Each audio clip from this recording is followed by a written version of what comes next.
Et Johnny n'est pas non plus blanc-bleu dans tout ça. Donc, à un certain moment, c'est lui qui provoque dès le départ. Que tu penses de l'œuvre de Johnny? No comment. Ça veut tout dire, ça. Si on met Johnny, on met Johnny. J'ai l'impression d'avoir une concession Harley qui a ouvert devant Bercy. Donc, mais en même temps, Johnny, on résume pas Johnny avec une moto. À 64 ans, Florent Pagny en a assez du silence. Le chanteur rebelle, celui qui a toujours refusé les convenances et les faux-semblants, a décidé de tout dire. Sur Laetitia Hallyday, sur l'héritage de Johnny, sur cette statue controversée qui fait encore parler aujourd'hui. Et surtout, sur la vérité que personne n'ose vraiment aborder. Parce que contrairement à beaucoup d'autres, Florent Pagny n'a jamais eu peur des polémiques. Il dit ce qu'il pense. Point final. Et ce qu'il révèle sur l'affaire Hallyday va bien au-delà des apparences. Des déclarations qui accusent directement Johnny d'être responsable de la guerre familiale. Des critiques cinglantes sur la statue qui honore sa mémoire. Des explications sur son absence remarquée lors des funérailles. Florent Pagny ne retient plus rien. Et ça va faire du bruit. Pour comprendre pourquoi les déclarations de Florent Pagny ont autant de poids, il faut remonter aux origines de son amitié avec Johnny Hallyday. Ce n'est pas une connaissance superficielle, pas une relation faite de sourires polis lors des cérémonies. Non, c'est une vraie complicité, forgée sur les scènes des plus grands stades de France, dans le partage d'une même passion pour la musique et d'un même respect mutuel. Les années 1990 et 2000 sont marquées par des moments musicaux inoubliables entre les deux artistes. Ces collaborations ne sont pas anodines. Quand Johnny Hallyday choisit un artiste pour monter sur scène avec lui, ce n'est jamais par hasard. Il faut avoir la voix, la présence et surtout le respect mutuel. Florent Pagny coche toutes ces cases. En 1998, au Stade de France, lors d'un concert monumental devant des dizaines de milliers de spectateurs, Florent Pagny monte sur scène aux côtés de Johnny pour interpréter Le Pénitencier. Deux voix puissantes qui se répondent, deux barytons qui s'affrontent vocalement, deux personnalités fortes qui se complètent musicalement pour le plus grand plaisir du public. La performance est grandiose, les deux hommes se regardent, se définent, se sourinent. C'est la magie du live, de l'instant partagé devant une foule en délire. Puis en 2003, au Parc des Princes, nouveau duo sur « Pense à moi ». Cette fois-là, une anecdote restera gravée dans les mémoires et dans les coulisses de la légende hallydayienne. Florent arrive en retard au concert, très en retard. Il ne trouve pas la scène, se perd dans les dédales du stade, panique en cours de route. « T'es sûr que tu connais le chemin ?» demande-t-il à son chauffeur d'une voix de plus en plus anxieuse. Le temps presse. Johnny est déjà sur scène. Le public attend. L'intro de la chanson commence. Puis, en entendant les premières notes, c'est la panique totale pour Florent. C'est celle-là, le stress est à son comble. Il faut y aller. Maintenant. Johnny attend sur scène, le public aussi. Des milliers de regards tournés vers ce micro vide qui attend l'arrivée de Florent Pagny. Finalement, il débarque, complètement chamboulé, essoufflé, le cœur battant à 100 à l'heure. Mais professionnels qu'ils sont tous les deux, le duo se déroule à merveille. Personne dans le public ne se rend compte du stress vécu quelques secondes auparavant. C'est ça aussi, la magie du spectacle. Cette soirée-là, Johnny et Florent prouvent qu'ils sont capables de gérer la pression des plus grandes scènes françaises, même dans l'urgence la plus totale. Ce qui lie les deux hommes, au-delà de la musique, c'est cette capacité à être authentique. Johnny comme Florent n'ont jamais joué un rôle. Ils sont ce qu'ils sont, sans filtre. C'est probablement ce qui explique leur respect mutuel. Florent raconte d'ailleurs dans son livre que chanter avec Johnny était une épreuve. Pas parce que Johnny était difficile, mais parce que l'exercice demandait une intensité rare. Johnny avait cette exigence du spectacle parfait, du moment magique, et Florent, lui aussi perfectionniste, comprenait cette quête. Mais toute cette complicité va être mise à mal par ce qui suit la mort de Johnny. Et c'est là que Florent Pagny va commencer à dire des choses qui vont choquer beaucoup de monde. Octobre 2019. Cela fait presque 2 ans que Johnny Hallyday est décédé. La guerre d'héritage fait rage entre Laetitia d'un côté et David et Laura de l'autre. Les tribunaux sont saisis, les avocats s'affrontent, les médias se délectent de chaque rebondissement. C'est dans ce contexte tendu que Florent Pagny est invité le 18 octobre dans l'émission On refait la télé sur RTL, présentée par Éric Dussart. L'interview commence tranquillement, on parle de musique, de projets, de l'actualité musicale française. Éric Dussart mène l'entretien avec finesse, laissant Florent s'exprimer librement. Et puis vient la question sur l'héritage de Johnny. La question qui fâche, celle qui divise la France. Florent Pagny aurait pu botter en touche, rester neutre, dire qu'il ne veut pas se mêler de ça, que c'est une affaire de famille et qui ne le regarde pas. Beaucoup d'autres artistes ont choisi cette voie du silence prudent, mais non, pas Florent. Fidèle à son tempérament de rebelle, fidèle à son franc-parler légendaire, il choisit de parler. Et ce qu'il dit va faire l'effet d'une bombe dans le petit monde du showbiz français. Ça va se régler, ils vont régler leur histoire. Tout le monde est intelligent là-dedans, commence-t-il, comme pour calmer le jeu, comme pour rassurer. Une entrée en matière diplomate qui laisse penser qu'il va rester en terrain neutre. Mais ensuite, Florent lâche la phrase qui va tout changer, la phrase qui va être reprise dans tous les médias, commentée, analysée, disséquée. Il y a eu des réactions, des comportements, et Johnny n'est pas non plus blanc-bleu dans tout ça. Donc à un certain moment, c'est lui qui provoque dès le départ. Attendez, il vient de dire quoi exactement ? Florent Pagny vient d'accuser Johnny Hallyday, l'idole nationale, le monument sacré de la chanson française, d'être responsable de la guerre qui déchire sa famille ? Oui, exactement ça, sans ambiguïté, sans détour. Il continue et à chaque mot, il enfonce le clou un peu plus profondément. Après qu'ils se règlent entre eux, ça va se faire naturellement. Puis il développe sa pensée avec une franchise désarmante. Ça pouvait peut-être l'amuser, aussi bête que ça puisse paraître, qu'il y ait un peu de friction pour rappeler que, voilà,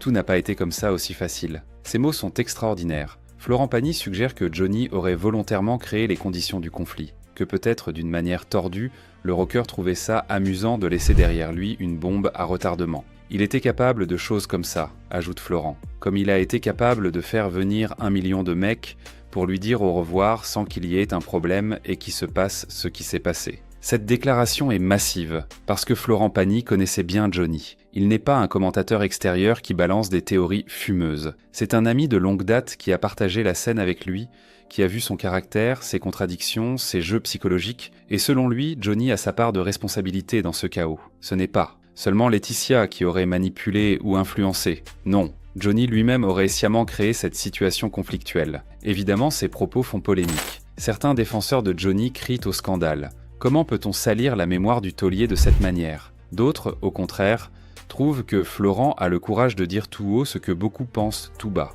Johnny Hallyday était un homme complexe, parfois imprévisible, capable de grands gestes comme de décisions incompréhensibles. Pourquoi pas celle-ci ? Mais Florent Pagny ne s'arrête pas là. Quelques années plus tard, en septembre 2021, il va remettre une couche. Cette fois, c'est la statue en hommage à Johnny qui va en prendre pour son grade. Septembre 2021, une sculpture monumentale est inaugurée devant l'Accor Arena à Paris. Une œuvre du plasticien Bertrand Lavier, composée d'un manche de guitare de 6 mètres de haut, surmonté d'une Harley-Davidson bleue. L'œuvre est censée représenter les deux passions de Johnny, la musique et la route. Laetitia Hallyday trouve ça extraordinaire. Les autorités parisiennes valident, mais le public, lui, est divisé.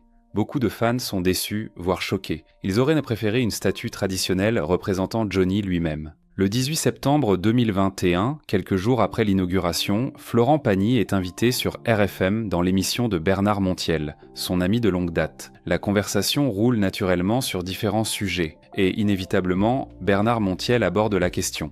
Qu'est-ce que Florent pense de cette fameuse statue ? On lui demande son avis, en direct, devant des milliers d'auditeurs. Au début, Florent hésite, visiblement. On sent la gêne dans sa voix. Il soupire. Pas de commentaire, lâche-t-il d'abord, comme s'il voulait éviter la polémique, comme s'il savait que ses mots allaient faire des vagues. Bernard Montiel insiste gentiment. Il connaît Florent. Il sait qu'il a un avis. Alors Florent soupire à nouveau, plus profondément cette fois. Et finalement, après quelques secondes de silence pesant, il craque. Il ne peut pas se retenir. Le franc-parler reprend le dessus. Je pense qu'il ne fallait pas essayer de faire autre chose que du traditionnel. La phrase est lâchée. Simple, directe, sans artifice, Florent Pagny n'aime pas la statue. Il le dit clairement. Et il ne va pas s'arrêter là. Il continue, développe sa pensée avec de plus en plus de conviction. Pour moi, Johnny, c'était une telle silhouette. Le mec, il représente une telle image. Arrivé sur scène, les jambes un peu écartées, son micro à la main et tout. C'est ça l'image de Johnny. Pour Florent, Johnny est avant tout une présence physique, une attitude iconique,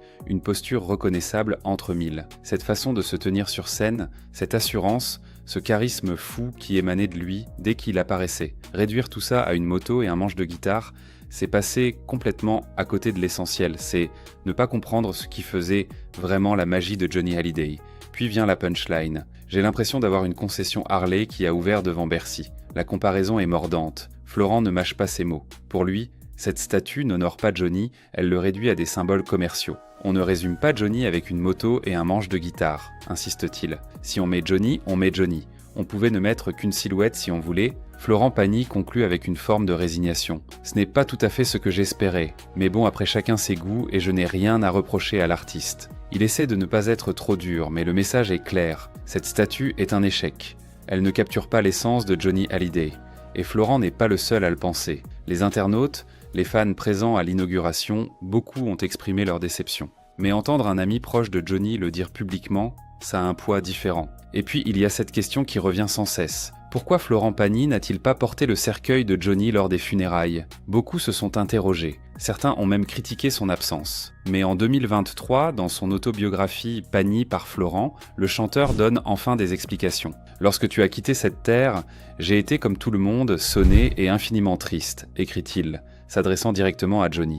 On avait beau savoir que c'était foutu depuis un petit moment déjà, on ne pouvait pas concevoir une vie sans nouvelles chansons de toi. Florent avoue avoir été complètement dévasté par la mort de son ami, à tel point qu'il s'est retiré en lui-même. J'en étais bien incapable, je me suis retiré en moi-même, tout en pensant à toi tous les soirs, quand je chantais. Florent explique qu'il avait un concert prévu à Dijon ce jour-là. Il aurait pu faire un aller-retour, mais il n'en avait pas la force émotionnelle. Je ne pouvais pas lui dire. Porter le cercueil de Johnny aurait été trop dur. Trop violent. Florent préfère laisser cette tâche à ceux qui étaient plus proches de Johnny dans ses derniers moments. Mais il ajoute quelque chose de touchant. Je sais que tu sais, tu aurais fait pareil si les rôles avaient été inversés. Sur certains points, nous nous ressemblons. Florent pense que Johnny aurait compris, que dans une situation inversée, Johnny aussi aurait pu faire ce choix. Parce que porter le cercueil d'un ami, ce n'est pas qu'un geste symbolique. C'est porter le poids de la perte. Affronter la réalité brutale de la mort. Et parfois, on n'en a pas la force. Ce qui est intéressant dans les relations entre Florent Pagny et la famille Hallyday, c'est qu'elles ne se résument pas à des critiques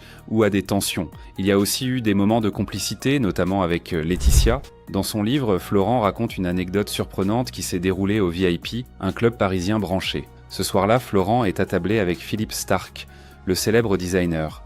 Ils discutent tranquillement quand Johnny et Laetitia font leur entrée. Laetitia s'installe à côté de moi, Johnny, face à moi. Il a Starck à sa droite. Starck est très impressionné, parce que Johnny à côté de lui, ça lui fait tout drôle. N'oublions pas que personne n'a plus de charisme que Johnny, raconte Florent. La soirée se déroule bien, jusqu'à ce que Philippe Starck se lance dans une longue tirade sur les relations amoureuses. Il parle, et ça commence à ennuyer tout le monde. Johnny intervient alors de manière géniale. Il se tourne vers Laetitia et lui dit simplement « Laetitia, viens. Parle au monsieur, il a des problèmes. » Laetitia comprend immédiatement. Elle prend le relais de la conversation, apaise Starck, détend l'atmosphère. Florent se souvient de ce moment avec amusement. Laetitia savait gérer ce genre de situation sociale compliquée. Cette anecdote montre qu'il y avait une forme de respect mutuel entre Florent et Laetitia. Pas une amitié profonde, mais une cordialité, une reconnaissance des rôles de chacun dans l'univers de Johnny. Laetitia n'est pas décrite comme une manipulatrice ou une intruse, elle est juste là, faisant partie de l'entourage, jouant son rôle. Et puis il y a ce lien troublant qui unit Florent Pagny et Johnny Hallyday au-delà de la musique.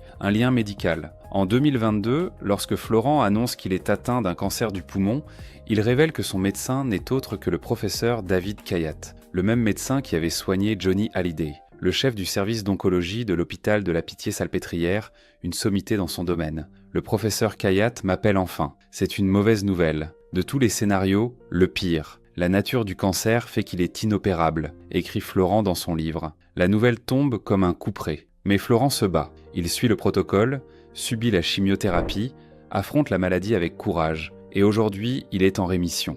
Le professeur Kayat, qui n'avait pas pu sauver Johnny, a réussi à sauver Florent. Ce lien médical crée une connexion étrange entre les deux artistes, comme si leur destin était lié d'une manière invisible. Florent a d'ailleurs été reçu par Johnny et Laetitia à la Savannah, leur résidence parisienne, probablement pour rencontrer le professeur Kayat. Ces moments d'intimité, de partage autour de la maladie, de la lutte contre le cancer, ont probablement renforcé leur lien. Alors que retenir de toutes ces révélations de Florent Pagny ? D'abord que l'homme n'a jamais perdu son franc-parler. À 64 ans, il dit toujours ce qu'il pense, sans se soucier des conséquences. Il a accusé Johnny d'être responsable de la guerre d'héritage. Il a critiqué sévèrement la statue censée honorer sa mémoire. Il a expliqué pourquoi il n'avait pas porté son cercueil. Des déclarations qui ne plaisent pas à tout le monde, mais qui ont le mérite d'être honnêtes. Florent Pagny ne cherche pas à ménager qui que ce soit. Il ne défend pas aveuglément Laetitia, mais il ne la diabolise pas non plus. Il reconnaît que Johnny avait sa part de responsabilité dans ce chaos, que le rocker était capable de jeux psychologiques, de décisions incompréhensibles, que peut-être d'une certaine manière, il a voulu laisser derrière lui cette situation explosive. Cette vision nuancée tranche avec les positions tranchées de beaucoup d'autres. Certains sont à 100% avec Laetitia, d'autres à 100% avec David et Laura. Florent, lui, refuse de prendre un camp absolu. Il dit juste la vérité telle qu'il la voit. Johnny n'était pas un saint. Laetitia n'est pas un monstre. C'est une histoire humaine, complexe, avec des zones d'ombre et des parts de responsabilité partagées. Mais ce qui ressort surtout des déclarations de Florent, c'est son amour pour Johnny. Malgré les critiques, malgré les accusations, il reste profondément attaché à la mémoire de son ami. Quand il parle de la statue, c'est parce qu'il aurait voulu quelque chose de plus digne pour Johnny. Quand il parle du testament, c'est parce qu'il pense que Johnny aurait mérité mieux que cette guerre familiale. Florent Pagny n'est pas un détracteur. C'est un ami fidèle qui refuse que la mémoire de Johnny soit salie ou réduite à des symboles creux. À 64 ans, Florent Pagny continue de vivre comme il l'a toujours fait, en Patagonie, loin de l'agitation médiatique, avec sa femme Asusna et leurs enfants. Il chante toujours, il revient régulièrement sur scène, il reprend son fauteuil dans The Voice. Le cancer ne l'a pas arrêté, les polémiques non plus. Il avance, fidèle à lui-même, fidèle à ses valeurs. Et s'il devait résumer son message sur l'affaire Hallyday, ce serait probablement celui-ci. Johnny a créé une partie du problème. Laetitia en a créé une autre. David et Laura ont subi. Tout le monde a sa part de vérité et sa part de tort. Mais au final, ce qui compte, c'est que la paix revienne, que la famille se reconstruise, que l'héritage de Johnny soit celui de la musique, pas celui des batailles juridiques. Florent Pagny en a marre du silence. Il en a marre des mensonges, des versions édulcorées, des récits officiels. Alors il dit la vérité, sa vérité, celle d'un ami qui a connu Johnny pendant des années, qui a chanté avec lui, qui a partagé des moments intenses. Et cette vérité dérange, mais c'est peut-être justement celle dont on avait besoin pour comprendre vraiment ce qui s'est passé.